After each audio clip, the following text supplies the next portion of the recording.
¿Hay alguien en la casa de Dios hoy? Amén. Que la gracia de Cristo continúe sobreabundando en esta casa, en este hermoso día, en esta hermosa mañana. Vemos hoy caras que teníamos un tiempo que no veíamos, ¿verdad? Como la hermana Isabel, la hermana Hani. Y damos gracias a Dios por sus vidas, por estar aquí, ¿verdad? Bendecimos la vida de cada una de ellas. Y nos ponemos prestos para la palabra de Dios. ¿Cuántos ya tienen su corazón dispuesto para alimentarse de una palabra que viene de la boca de Dios? Yo quiero sumarme a lo que el pastor ha venido enseñando desde hace varios meses. Tiene meses en eso. Y siempre repito que creo que en la casa debe de haber un solo mensaje. Obvio, no tiene que tener el mismo título, pero ir todos en una misma dirección porque estamos edificando un mismo cuerpo. Y aunque tiene que ver con lo que es la armadura de Dios, con lo que es la vestidura de Cristo, yo le puse por título Vestidos de Cristo. Le decía a la hermana, póngamelo como lo dice la Reina Valera, Vestidos de Cristo. Amén. Y vamos a ver algunos aspectos de lo que es la armadura, de lo que es estar vestido de Cristo. Vamos a ver cómo el hombre fue despojado de esa vestidura por causa del pecado y la desobediencia. Y vamos a ver cómo Cristo en su gran misericordia nos reconecta y nos viste nuevamente. Y vamos a ver cómo esa armadura tiene que ver con lo que es, está compuesta de elementos que componen el reino de Dios, valga la redundancia. Porque no es una armadura literal. Recuerde que ahí mismo dice que nuestra lucha no es contra carne ni sangre, sino contra principados, contra principios que operan en la mente de una persona. Y cuando habla de que nuestras armas de nuestra milicia no son bélicas, no son carnales, son poderosas en Dios para la destrucción de fortalezas.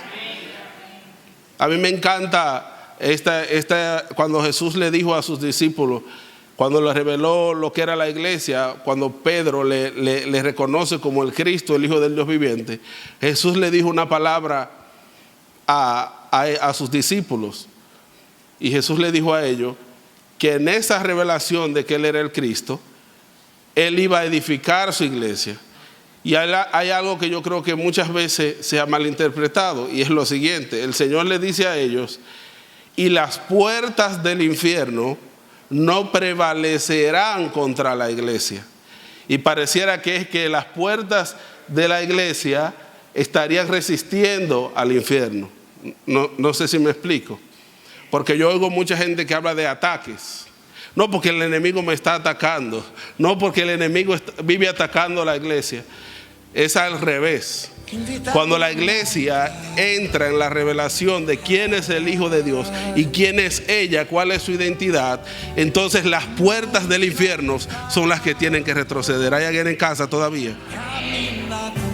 La razón por la cual todavía estamos siendo atacados es porque no hemos sido vestidos con esa armadura, que estamos llamados a caminar en esa armadura.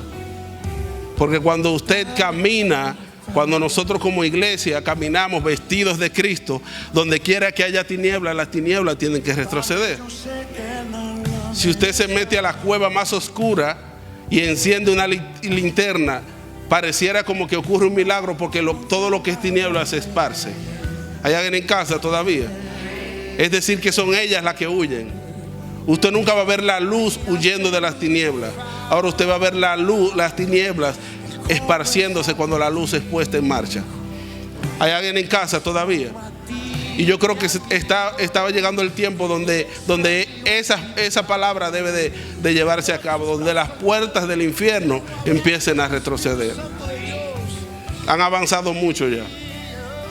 Y no quiero entrar en lo que son las puertas, porque quiero hablar de lo que es el tema que me compete en esta mañana de parte del Espíritu.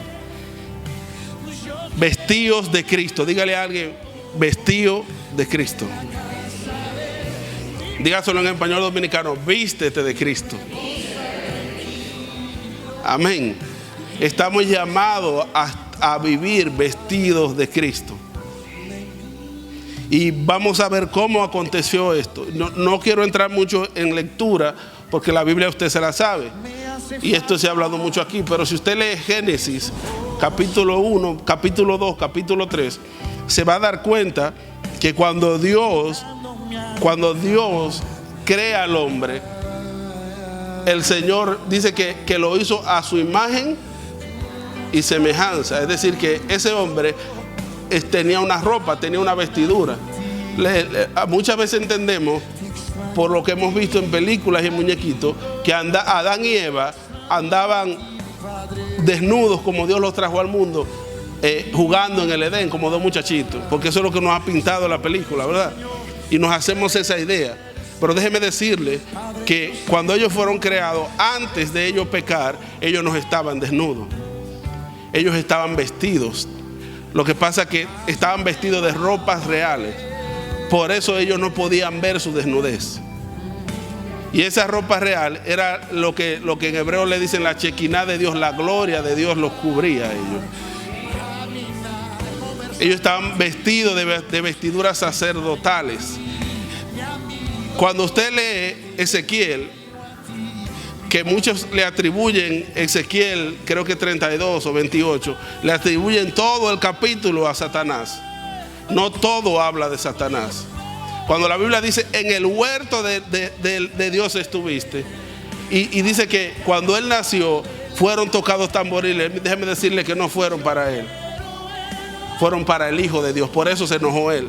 Y ahora tú, este muñequito de barro que acabas de hacer, me pones a tocarle. Tú estás loco, Entonces él se revela. Y entonces dice y habla de la vestidura, porque habla de piedras preciosas.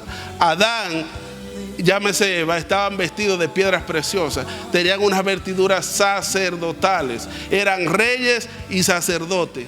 Y no tenían una mentalidad de nómada como usted cree. Ellos tenían una mentalidad de reyes y sacerdotes. Usted sabe la cantidad de peces y de especies que hay en el mundo.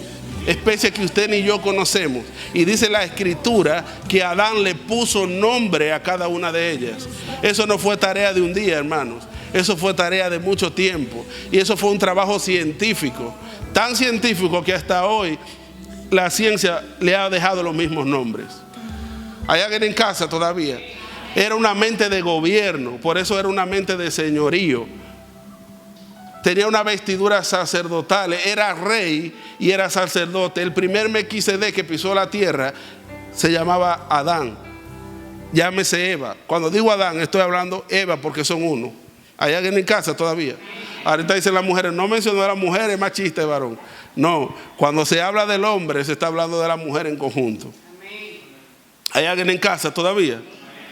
Entonces ellos vestían con ropas reales, eran sacerdotes del Dios Altísimo.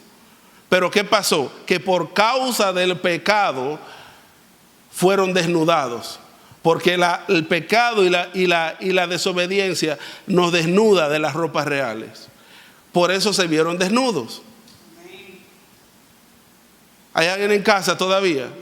Por eso se vieron desnudos cuando pecaron. Dios no le quitó la ropa. El pecado se las quitó. ¿Hay alguien en casa todavía? La desobediencia los despojó de las vestiduras reales. Entonces se veían desnudos. Se veían desnudos.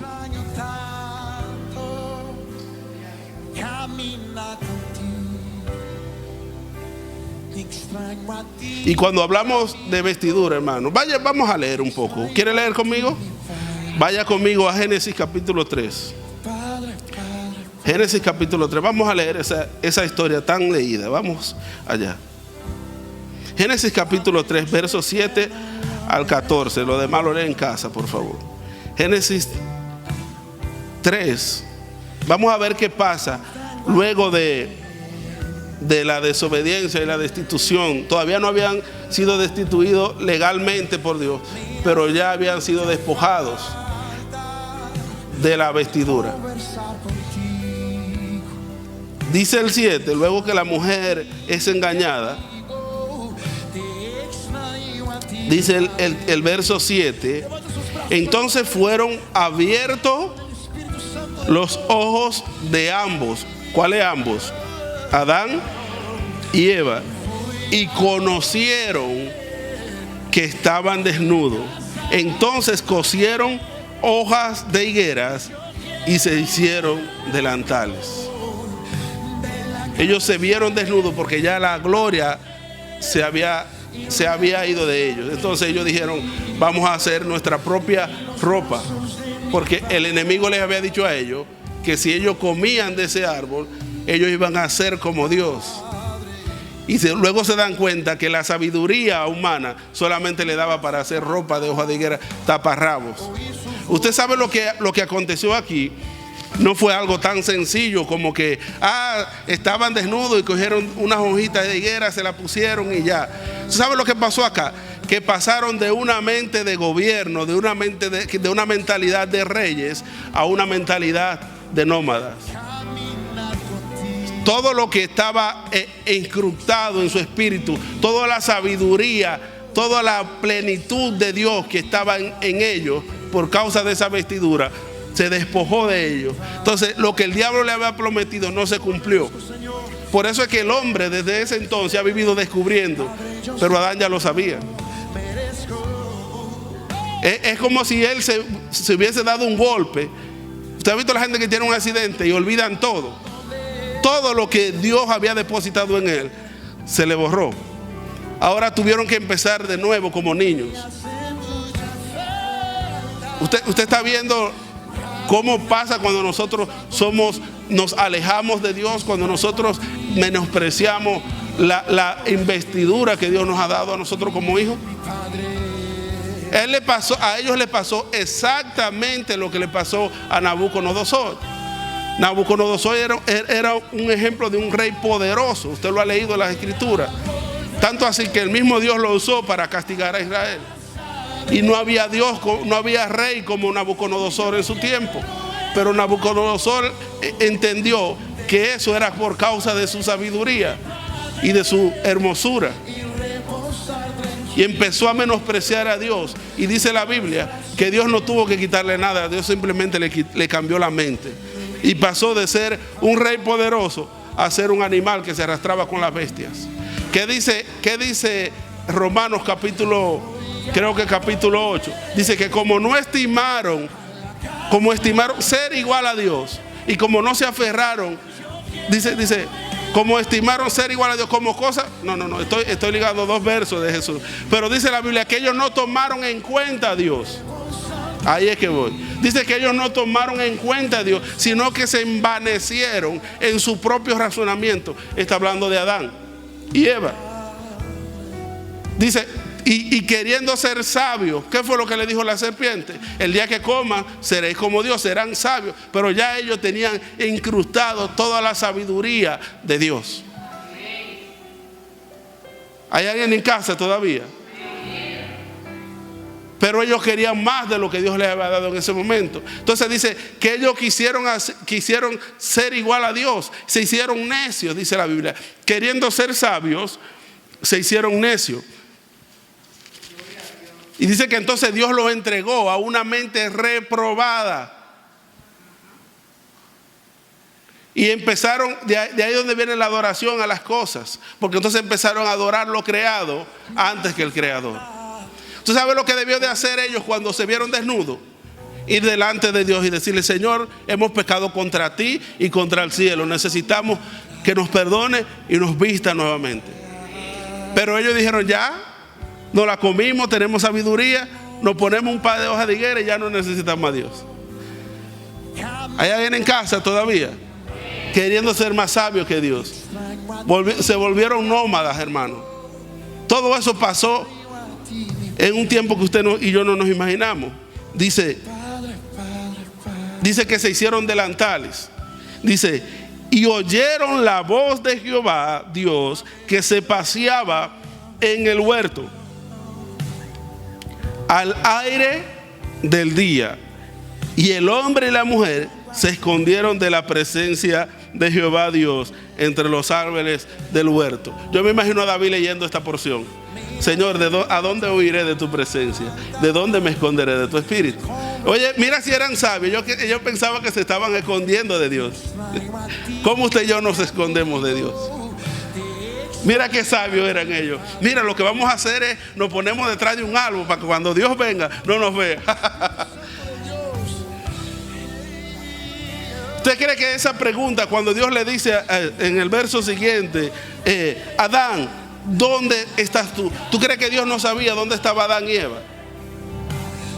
¿Tú crees que era jugando a la secondía que Dios estaba? ¿Hay alguien en casa todavía? Dios sabía dónde ellos estaban, pero Dios no le estaba hablando de una posición geográfica. Dios le estaba hablando de una posición de mentalidad de donde Dios lo había puesto. Dios estaba hablando de una dignidad que Él les había entregado y que ellos por su propia desobediencia habían abandonado. Lo mismo de Esaú, que por un plato de lentejas vendió la primogenitura. Y luego, aunque la lloró con lágrimas, dice la Biblia, no la pudo obtener. Entonces, Dios no le estaba preguntando a ellos por algo, porque no habían salido del Edén. Estaban en el mismo lugar que Dios lo había dejado. Aunque estuvieran detrás de una mata de coco. Pero estaban ahí. Dios no le estaba preguntando a ellos, ¿dónde estás tú? Le estaba preguntando, ¿qué hiciste con la posición que yo te di? La menospreciaste. Ahora estás desnudo. Y oiga lo que ellos le contestan. Lea conmigo, por favor. Dice, y Adán le respondió: oí tu voz en el huerto y tuve miedo, porque estaba desnudo y me escondí. Y no se habían hecho ropas de higuera, ellos no estaban vestidos ya, porque se supone que se habían vestido ya, pero se seguían sintiendo desnudos. ¿Usted le ha pasado, y no me juzgue a mí, porque usted es un ser humano igual que yo, que usted ha cometido un pecado y al rato usted se siente, usted llega a un lugar y usted se siente como todo el mundo sabe lo que usted hizo, y nadie lo vio, nada más lo hizo usted, pero todo el mundo, usted se queda, ¿y por qué la gente me mira así? Nadie te está mirando igualito, pero tú piensas que te están mirando porque saben lo que tú hiciste. Eso es sentirse desnudo, hermano. ¿Hay alguien en casa todavía? Entonces ellos se visten con su sabiduría y se seguían sintiendo desnudos. Y eso es lo que hace el hombre de hoy día, buscando muchas cosas para vestirse, crean su propia religión. No, porque hoy día eso está de moda, ¿no? Porque yo no tengo que ir a la iglesia. Con tantos videos que hay en YouTube, yo no necesito una iglesia. ¿Hay alguien en casa todavía? Con que yo le dé a los pobres y yo haga esto y lo otro, yo no necesito a Dios. Yo solamente creo en Él, que Él existe. Y inventamos nuestra propia religión, que fue lo que hizo Adán. Pero seguimos sintiendo el mismo vacío. Y somos tan necios que seguimos por años sintiendo el mismo vacío, haciendo las mismas cosas y seguimos en lo mismo y no paramos y decimos, ven acá, pero ¿será que yo estoy errado? Porque tengo tanto tiempo haciendo lo mismo y no me da resultado. Déjame probar a Dios ahora. ¿Qué es lo que Él quiere que yo haga? Y Él le dice a Dios, porque estuve desnudo, porque te vi, tuve miedo. Déjeme decirle una cosa. ¿A qué le tiene el hombre, el ser humano, miedo? No es a lo desconocido. Y no era ese mismo Dios que se paseaba todos los días al aire de la mañana y se comunicaba con Adán. No fue ese mismo Dios que cuando Adán abrió los ojos era el mismo Dios que estaba soplando sobre él. ¿Hay alguien en casa todavía? No era el mismo Dios que caminaba con él. No era de él que él estaba vestido. ¿Y por qué ahora le tiene miedo a algo que tenía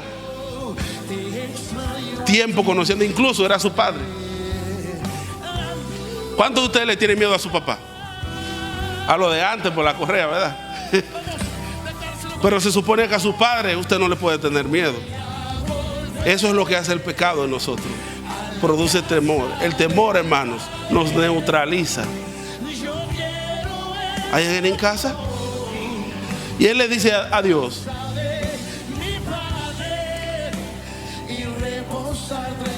porque tuve miedo y me escondí. Y oiga dónde viene acá. Dice Dios y le dice, y Dios le dijo, ¿quién te enseñó que estabas desnudo? ¿Has comido del árbol? Dios sabía todo eso. Dios solamente quería ver si estaban arrepentidos, pero ni así se arrepienten. Allá en casa era para decir, Señor, mira, ya no encontraste, no hallaste con la mano en la masa, Señor, mira, es verdad, mira, vea cómo estamos, vea, desnudos, nos hartamos del fruto que tú no querías que nos hartáramos. Pero perdónanos, Señor. No, ellos empiezan a justificarse a sí mismos.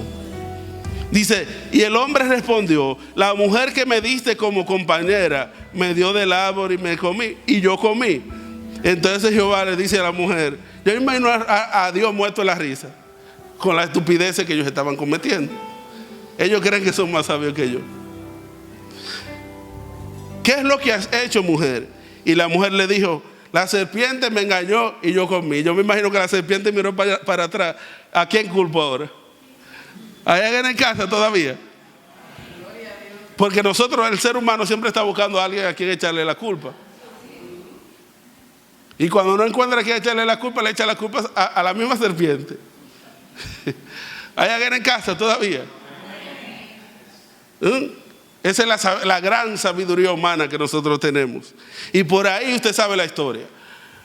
Eso pasa cuando una persona está despojada de las vestiduras sacerdotales, de las vestiduras reales con las cuales nosotros estamos llamados a operar. Usted sabe que eso tiene que ver mucho, y quiero hacer mucho énfasis acá, porque eso que pasó con Adán, luego Cristo lo explica. Lo que pasa es que lo tomamos solamente, pero Cristo lo explica en la parábola del hijo pródigo. Lucas 15 del 11 al 34, no lo voy a leer, esta sí la voy a parafrasear, pero Jesús lo explica bien claro, y lo vamos a ver por qué. Porque en el reino hay una vestimenta. Incluso cuando la Biblia dice, hermanos, que Salomón, dice la Biblia, creo que Primera de Reyes 10, del 4 al 10 por ahí, dice que la reina de Saba fue a la casa, al palacio de Salomón, y ella se quedó impresionada con la sabiduría de Salomón, pero también se quedó impresionada porque aún los sirvientes, los esclavos de la casa de Salomón vestían con ropas espléndidas y comían comida de la buena, ¿verdad? No había distinción entre lo que comía el rey y lo que comían los súbditos. Era algo que no se había visto en ningún reino. Entonces esa mujer se quedó perpleja. Y esto tiene que ver con un modelo de gobierno, tiene que ver con un modelo de empresarial también, pero más que todo tiene que ver con el modelo del reino de Dios. Tiene que ver con el modelo del reino de Dios. Ahora vamos a ver la historia del hijo pródigo, que lamentablemente le hemos puesto mal el nombre, y yo le voy a explicar en el desarrollo por qué. Porque hemos puesto como centralidad de esa parábola al hijo pródigo, pero la figura central de esa parábola no es el hijo pródigo, ni el hermano del hijo pródigo, porque hoy está de moda ahora predicar del hermano del hijo pródigo.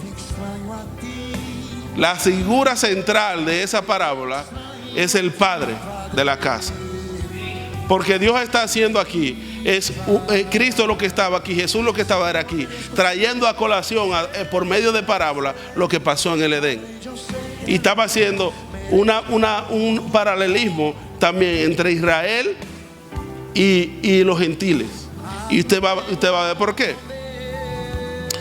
¿Qué pasa con el hijo pródigo? Dice la Biblia que el hijo pródigo fue el que pidió la herencia, ¿verdad? El más pequeño. Pero ¿qué hizo el padre? Nada más le dio la herencia al hijo pródigo. Dice que él la repartió. Cuando usted le da a una sola gente, pero cuando usted reparte, le da a todo el que le toca. ¿Me explico? Dice que el padre, si usted lee la historia detenidamente, el padre la repartió, es decir, que al hijo mayor también le tocó su parte. ¿Por qué él no dijo, no papá, no, porque yo estoy en la casa, tú no te has muerto, papá, deja eso ahí, tranquilo? No, él acogió también. porque también estaba esperando su herencia. ¿Hay alguien en casa todavía? Y mire una palabra que dice el hijo pródigo cuando se ve en tierra de nadie: me volveré a la casa de mi padre, porque en la casa de mi padre aún los jornaleros tienen abundancia de pan. ¿No era eso lo que pasaba en la casa de Salomón? ¿No era eso lo que pasaba en el Edén? Había abundancia de todo. Ahora mire otra cosa. ¿Qué hace el padre con el hijo pródigo cuando regresa a la casa? Y celebramos y está bien, porque tiene que ver con nosotros. El padre le pone nuevamente las vestiduras reales, le pone el anillo que significaba la autoridad. En otras palabras, le devolvió la posición y la dignidad. En otras palabras, Cristo lo que le estaba diciendo a ellos: cuando Adán se vuelva a mí, yo le voy a volver a la posición de donde él había sido destituido. ¿Hay alguien en casa todavía? Entonces, ¿qué pasa con el pueblo de Israel? ¿Qué pasa con el hijo mayor de la casa, que era una representación del mismo pueblo de Israel? Siempre estuvo. ¿Cuándo se fue Israel? Israel siempre estuvo ahí, todavía está ahí. Y cuando ven que los gentiles se están convirtiendo, ¿qué hicieron ellos? Se enojaron contra Dios. Para usted venir aquí tienen que guardar la ley, tienen que circuncidarse, porque usted, si no así, no lo aceptamos, porque ustedes son inmundos. Y Pablo le dice: eso no es así. En el reino de Dios no hay ni judío ni griego, ni esclavo ni libre. Todos somos uno en Cristo Jesús. Aún los esclavos, los libres, los griegos y los judíos, todos visten la misma ropa y comen la misma comida. ¿Hay alguien en casa todavía? ¿Cuántos están en la casa del Padre? Pero este hijo mayor, ¿qué hace cuando?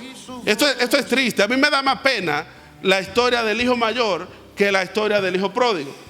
Porque el hijo pródigo, perdóname la palabra, disfrutó su riqueza.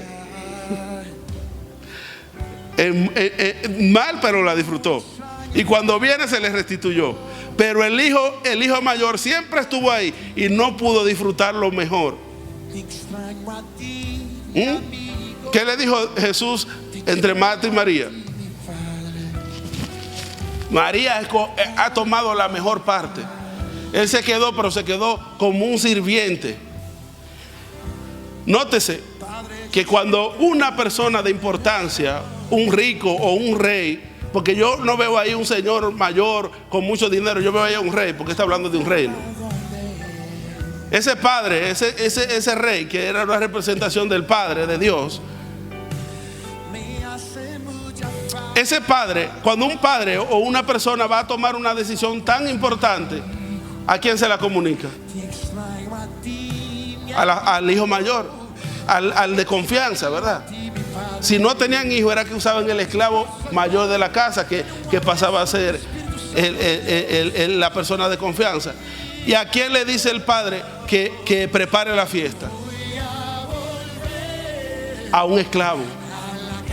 Dice que llamó a su sirviente y le dijo: vengan acá, vayan y mátenme el becerro más gordo, búsquenme las vestiduras reales, búsquenme el anillo y pónganselo a este muchacho, y vayan y mátenme el becerro gordo. A que le tocaba eso, hermano, era el hermano mayor. Hay alguien en casa. Lo que pasa era que era un padre tan justo, como acabamos de decir, que aún los jornaleros, como dijo el hijo pródigo, vestían ropas reales y comían comida de la buena. Entonces, como él sabía que los dos estaban perdidos, como el que estaba adentro estaba perdido, él no pudo mandar a hacer esas cosas con él. Mandó a los esclavos. Incluso ni se lo mandó a informar a él. Él fue que preguntó. ¿Usted sabe qué distancia había del padre a ese hijo, hermano? ¿A quién es que primero usted llama? A la que le sirve en la casa. Mire, llegó mi hijo de Estados Unidos, que tenía mucho que no lo veía. Fulano viene el domingo, le dieron vacaciones, para que cojan para acá, que voy a hacer una comida, ¿verdad? ¿A quién llamó él? A los esclavos. Los esclavos tenían más comunión con el padre que el hijo mayor. Incluso no le dijo: y díganselo, tan siquiera, y díganselo porque el padre conocía el corazón del hijo. Si se lo dice, se jodió la cosa. Entonces el padre dice: vayan, hagan. Y él, que ve todo este tumulto, le dice: ¿qué es lo que pasa? Que yo ni me entero de lo que se hace aquí. Claro, porque tú hace tiempo que estás desconectado de la cabeza. Tú estás desconectado de tu padre. Tú estás en la casa, pero no estás en el Padre. No se trata, hermanos, de estar en la casa. Se trata de estar en el Padre, con el Padre. Porque la Biblia dice que estamos escondidos con Cristo en Dios. Y esto está pasando hoy día, hermano. Esto no está distante. Hay mucha gente en la casa de Dios, pero no están en el Padre. Dios no quiere que te pases 100 años en la casa de Dios sin estar en la casa del Padre. Es más peligroso, porque usted sabe lo que pasa con el descarriado, el que está allá afuera, que usted va y le predica y él dice: yo reconozco que esto es mal, pero un día yo voy a volver. ¿Le ha pasado eso? Que usted le ha predicado a gente que era creyente: yo sé que estoy mal, yo sé que estoy en pecado, yo tengo que arreglar mi vida y volver a la casa del Padre.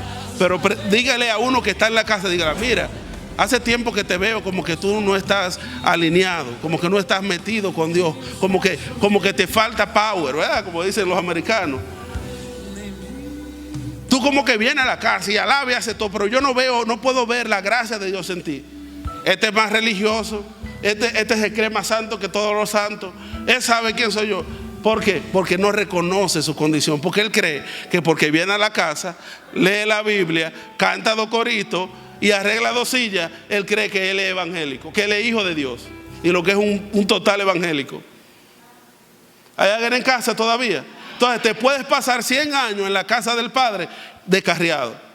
Por eso la revelación no la entiende, porque estás desconectado del Padre. No se trata de estar en la casa, no se trata de visitar una iglesia. Por eso la importancia de congregarnos. Y congregarnos no es venir y sentarte en una silla. Congregar es estar asamblado en el cuerpo de Cristo. ¿Hay alguien en casa todavía? Dios nos está llamando, hermanos.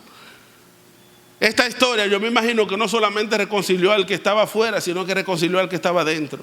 Es una tipología también de Israel que se enoja, como ya dije, porque los gentiles están viniendo al evangelio. Entonces le quieren poner cargas. El mismo Pedro le dice: Señor, ¿y cuándo yo he comido cosa inmunda? El Señor le dice: mate y come y vaya, que yo lo mandé. ¿Hay alguien en casa todavía? Entonces este muchacho, oye lo que él hace. Él estaba en la casa, pero él estaba ajeno a lo que estaba pasando. Él se entera y llama a uno y le dice: hey, ven acá. Yo me imagino que estaba enojado con la chemba. Ahora va papá a hacer fiesta y ni a mí me va a invitar, porque estaba enemigo de su papá, téngalo por seguro. Estando en la casa y estaba enemigo de su papá. Ven acá. ¿Y qué es lo que está haciendo el viejo ese? ¿Y para qué ese becerro? Pero ese becerro es el que me acuesta. ¿Tú sabes cuánto va a ser que mate uno de esos que están, el que tiene la pata quebrada, que ese, como quiera no se lo van a comer? Y le dice Jonarero: no, muchacho, recapacita. Tú no sabes que llegó tu hermano menor, que lo dábamos todo por muerto y ha resucitado, porque resucitó. Y tu papá mandó que le pusieran ropa real, igual que tú, igual que yo, y que hicieran una comida. Vamos a celebrar. Ajá, velo aquí, dijo él. Tanto tiempo he estado con él y nunca me ha dado. No te dieron la herencia, cabezón, ¿qué hiciste con ella? Y nunca me ha dado ni un cabrito para yo gozármelo con sus amigos. Estaba esperando el día que su papá le dijera: ¿y tú cuándo te vas a ir de fiesta con la ramera también? Para él entender, él cogerlo de pretexto para irse. Porque hay gente que está en la casa de Dios y está esperando que le den un pretexto para irse. No, porque el pastor dijo, el pastor a Checha aquí dice: no, porque usted se puede tomar todo el ron que usted quiera. La Checha, ¿verdad? Entonces él dice: el pastor dijo que yo puedo beber. Hay alguien en casa. Pero el pastor lo está diciendo sarcásticamente, pero él lo coge a verdad. Pero el pastor le dice: hermano, tiene que buscar, tiene que orar más, tiene que servir más, ese pastor está endemoniado. Él no conoce mi corazón, porque Dios lo que quiere es mi corazón. ¿Ve cómo somos? Entonces, este muchacho estaba esperando la oportunidad de que el padre lo mandara para decir que no fue él que se descarrió, que fue papá que lo mandó. Hay alguien en casa todavía. Y eso me dio duro a mí, porque eso me llama la atención una cosa. No se trata de ropa física, hermano. Se trata de una posición y de una condición de la mente, hermano. Randa siempre hace una anécdota que él dice: usted agarra un mendigo de la calle, esos que están curtidos, y usted agarra y lo baña, lo pela, y le pone un saco y una corbata y le pone una Biblia y lo para aquí, y usted cree que es un pastor. Hay en casa todavía. Pero la mentalidad no es de pastor. ¿De qué es la mentalidad? De mendigo. Entonces usted va a ver gente vistiendo como creyente, caminando como creyente, hablando como creyente, pero su mentalidad lo delata. Mentalidad de mendigo, hermano. No conocen el Padre que tenemos. ¿Hay alguien en casa todavía? No conocemos el Padre que tenemos. Dios nos está llamando a reconciliarnos, no con el pastor, no con la pastora, no con el hermano, a reconciliarnos con el Padre. ¿Hay alguien en casa todavía? Dios nos está llamando a ser reconciliados con el Padre. Porque si no nos somos reconciliados con Él, no vamos a ser reconciliados ni con nosotros mismos. Porque mediante su cruz es que se hace la paz. ¿Hay alguien en casa todavía? Dios nos está llamando a reconciliarnos con el Padre. ¿Y sabe por qué le dije a ustedes que la figura principal era el Padre? Porque los dos eran dos cabezones, hermano. Esa parábola, ¿tú sabes cómo se debería llamar? ¿Sabe cómo se ve esa palabra? La parábola del Padre de amor, de restauración, el Padre de gracia y de misericordia. Así debería decir el título en la Reina Valera y todas las demás versiones. Parábola del Padre de amor, de gracia, de misericordia y de restauración. No, pero es más fácil ponerle conmiseración la parábola del hijo pródigo. Va enojando más el hijo grande. Mira, lo ponen ahí, a mí no me ponen. Pues vamos a poner al Padre, hermano. Y ahí no se enoja ninguno. ¿Hay alguien en casa todavía? ¿Hay alguien en casa todavía? Vaya conmigo, ya estoy terminando. No lo quiero saturar. A Colosenses 3. Vamos a ver de qué están hechas esas vestiduras. Porque eso que habla de Adán y todo eso que habla de piedras preciosas, no son piedras preciosas físicas. Usted va a ver lo que son esas piedras preciosas. Colosenses capítulo 3. Si usted no sabe y tiene un celular, te pone Sense y salen todos los Sense ahí. Y te elige a Colosenses.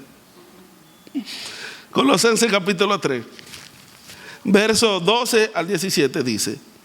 Usted lee el contexto después. Dice el apóstol Pablo: vestidos pues como escogidos de Dios. Esa ropa lleva santidad, amor y entrañable misericordia.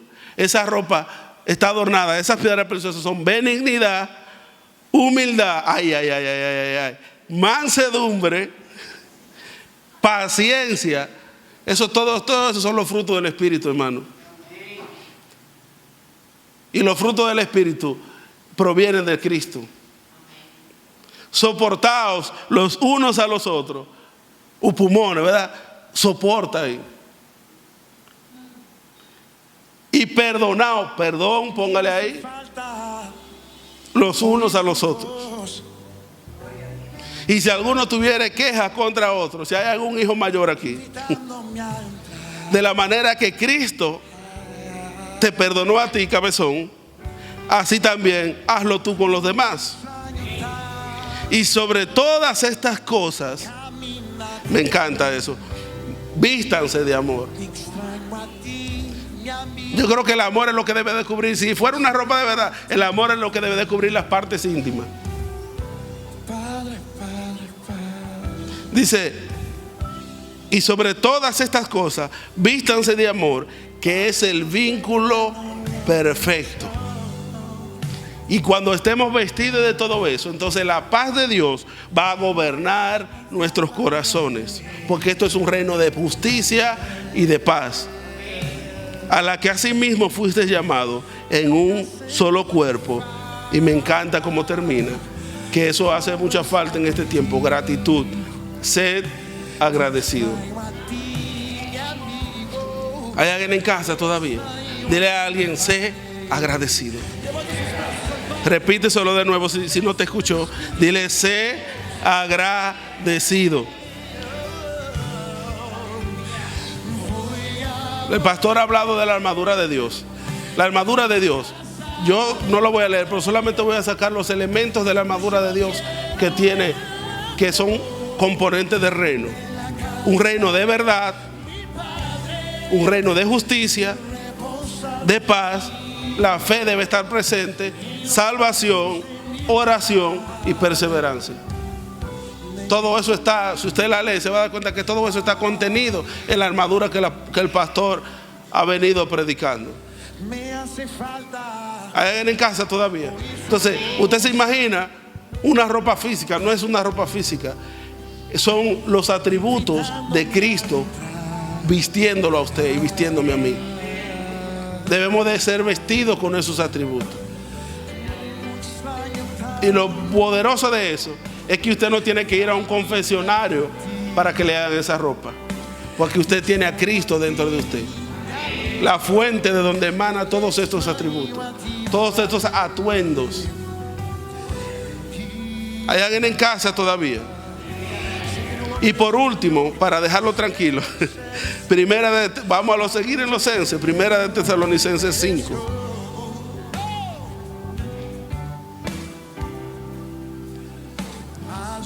Cuando tenga el 5 me da una señal, por favor. Vamos a leer desde el 8 que ustedes creen. Dice: pero nosotros que somos ¿de qué? Del día, seamos sobrios, habiéndonos, es decir, que se supone que ya tú debes de estar vestido con la coraza de fe y de amor, y con la esperanza de salvación como yelmo. Porque no os ha puesto Dios para ira, sino para alcanzar salvación por medio de esta vestidura que se llama nuestro Señor Jesucristo. Póngase sobre sus pies, por favor. Y damos gracias al Señor.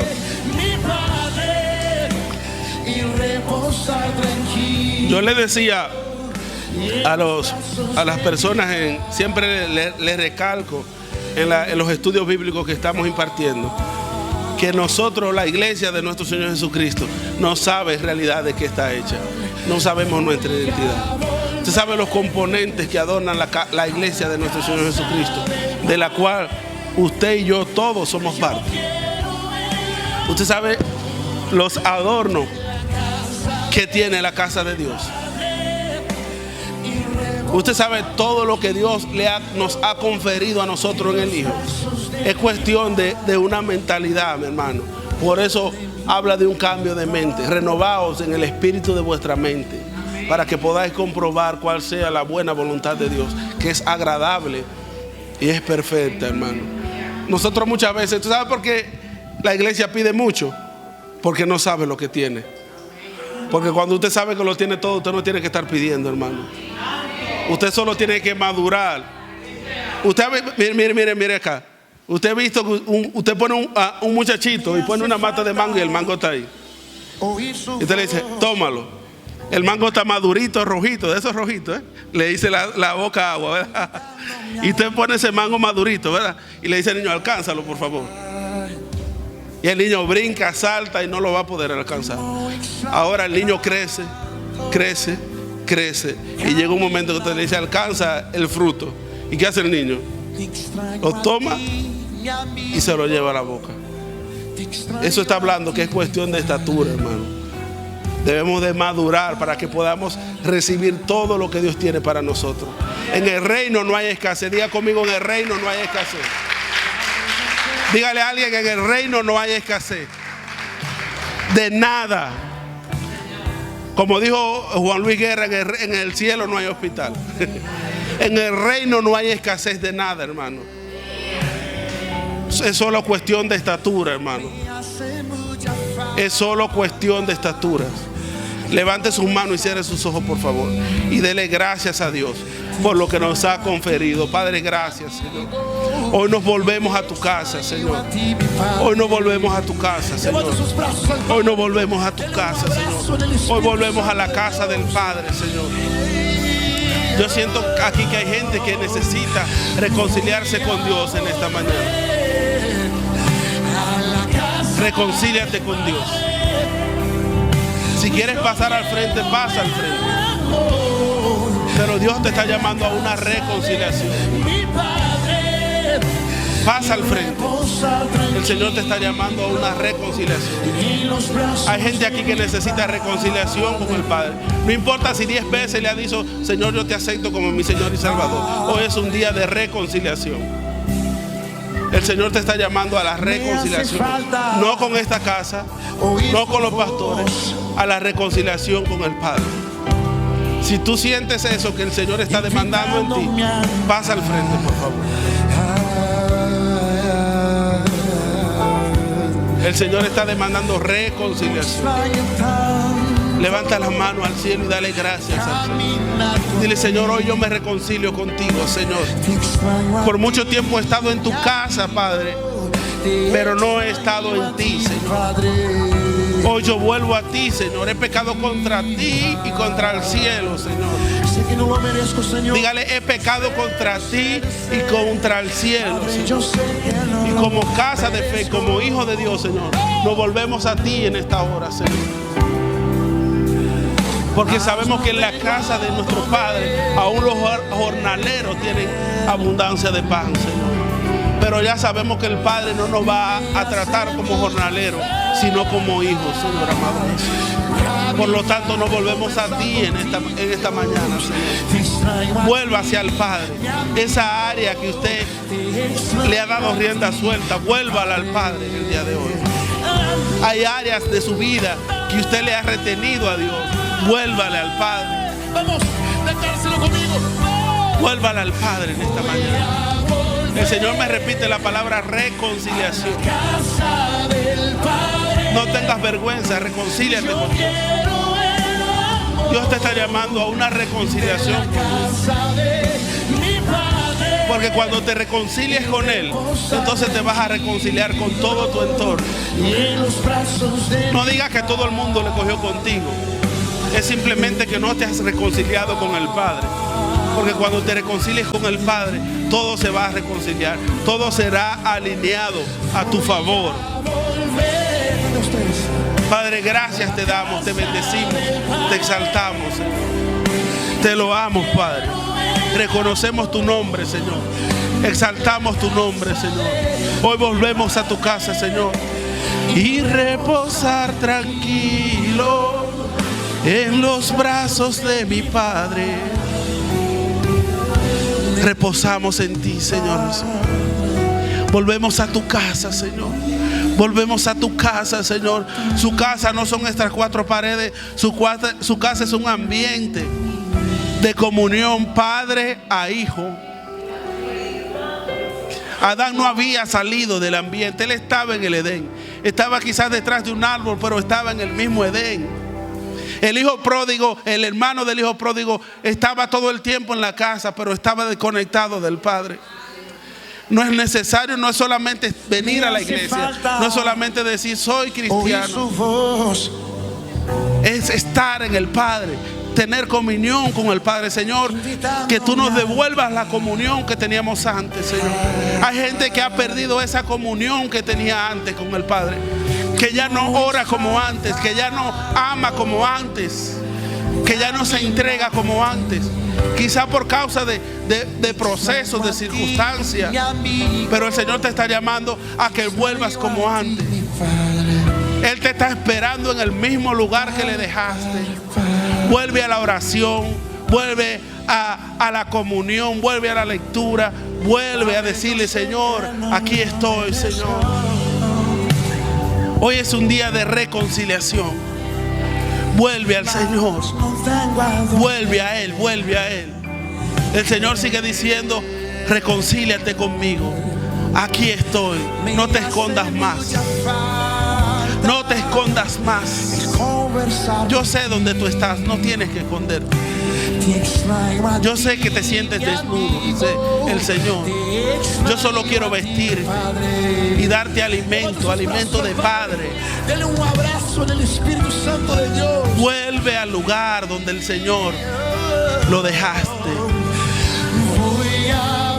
Vuelve a la oración, dice el Señor. Vuelve a la comunión conmigo. Deja esa rapidez que tienes, dice el Señor. Hay gente que anda con una rapidez en este tiempo, que no tiene tiempo para mí. Tómate un café conmigo, dice el Señor. Tómate un café conmigo que te voy a hablar. Vuelve a esa comunión que tú tenías conmigo desde el principio. Vuelve a esa comunión. Me hace falta oír su voz. El celo por mis hijos, por mi casa, me consume, dice el Señor. Yo estoy en el mismo lugar. Vuelve, solo vuelve, dice el Señor. Solo vuelve, dice el Señor. El Padre siempre estuvo esperando a su hijo. Él nunca salió a buscarlo, porque no era su tarea. Nunca salga detrás de alguien que no quiere estar contigo. Si se fue, déjalo, que si te ama volverá. El Señor nunca va detrás de nadie que se fue. El Señor lo espera en el mismo lugar. Porque cuando compare la basura que hay en el mundo con el alimento que había en la casa, de seguro va a volver si fue hijo. Porque si es puerco, va a volver al lodo. Pero si es hijo, cuando vea la comida de cerdo, va a volver a la casa del Padre. Vuelve al lugar, dice el Señor. No te distraigas, no te distraigas. Vuelve al lugar, dice el Señor. Cierra tus ojos y dile: Señor, vuelvo al lugar donde tenía romance contigo, Señor. Vuelvo a romance contigo, Señor. Hoy me tomo un café contigo, Señor. Vamos, declárselo conmigo. Yo sé que tú me vas a hablar, Señor. Vamos, cántaselo. A la casa del Padre. Súbelo, por favor. Yo quiero el amor de la casa de mi Padre y reposar tranquilo en los brazos de mi Padre.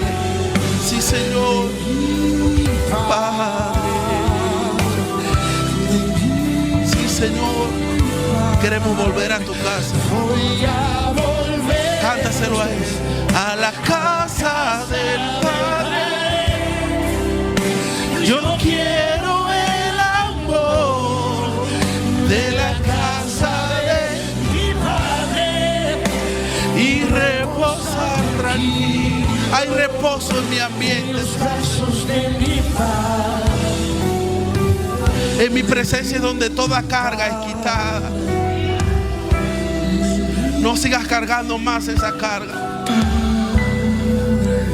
No sigas cargando más esa carga. No la cargues más, por favor. Esa carga es mía, dice el Señor. Solo vuelve y tómate un café conmigo. Solo vuelve y tómate un café conmigo. Siéntate conmigo. No andes deprisa, dice el Señor. No andes deprisa. Me hace falta No andes deprisa. oír su voz. Tómate un café conmigo. Si oyeres hoy su voz, hermano, no endurezca tu corazón, porque el Señor te está llamando. Como extraño El Señor te está llamando. No te conformes con lo que estás comiendo ahora. El Señor tiene pastos delicados para ti. El Señor tiene mesas aderezas para ti. No te conformes con lo que estás comiendo ahora. No creas que ya has comido toda la comida. El Señor tiene más en el mismo lugar donde lo dejaste. Si creías que había comido y ya te había saciado, eso era solo la entrada. El plato fuerte quedó preparado el mismo día que te fuiste. Vuelve y tómate un café conmigo. Vuelve y tómate un café conmigo. Tú y yo a solas. Que te voy a hablar, te voy a consolar. Y esa carga que tienes, yo la voy a tomar. Levanta sus brazos al Padre. Dele un abrazo en el Espíritu Santo. Yo la voy a tomar, dice el Señor. Padre, gracias te damos, te bendecimos. Te exaltamos, te loamos, Señor. Hoy volvemos a tu casa, Señor. Y cuando decimos casa, no decimos 4 paredes ni lugar geográfico, Señor. Hoy volvemos a tu presencia, Señor. Tú siempre has estado ahí, Señor. Tú siempre has estado con nosotros, Señor. Es solo que nosotros no te hemos hecho caso, Señor. Es solo que no te hemos hecho caso, Señor. Que nos hemos distraído con los ruidos del sistema, Señor. Pero hoy volvemos a ti, Señor. Hoy volvemos a ti, Señor. Dígale, hoy yo vuelvo a ti, Señor. Hoy yo me reconcilio contigo, Señor. Reconozco que he sido parte de una comunidad, pero no he estado asamblado en tu cuerpo, Señor. Hoy yo me asamblo con tu cuerpo, Señor. Padre, gracias, Señor. Te amamos, te bendecimos y te exaltamos, Señor. Y el que tiene oídos para oír, que oiga lo que el Espíritu de Dios dice a la casa del Padre. Sé que no lo merezco, Señor. Sé. Padre, yo sé que no lo